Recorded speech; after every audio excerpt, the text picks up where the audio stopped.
This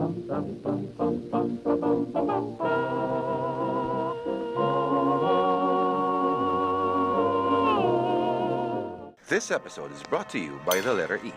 E is for epidemia.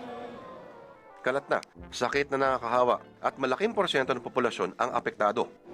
E is for Ebola.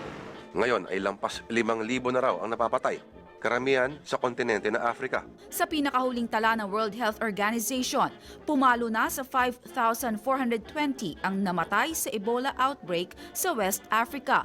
E is for emergency. Panik ang lahat. Siguro kasi kung makapraning tayo sa media, parang end of the world na. Idagdag mo pa dyan na wala pa rin gamot para sa Ebola. E is for ehersito. Anak ni Erap na ayaw daw makipagkamay sa acting health secretary na si Janet Garin kung sakaling magpakita raw sa Senado. Kasi nga naman, Siyempre, I'm a little bit scared. Siguro later on, pwede na kamayan. Pero ngayon, kaway-kaway muna. Pero sa kaso ng ilang mga taga-Department of Health, E is for Epal.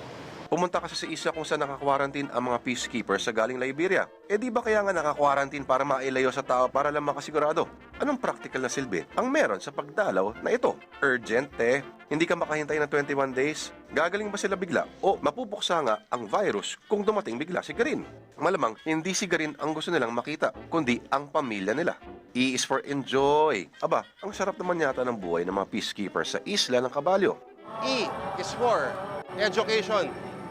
Dapat raw malaman natin ang mga paraan ng paghawa ng Ebola. Hindi raw ito nakakalat sa pagbahing o kung anumang lumulutang sa hangin. Ito raw ay sa direct contact.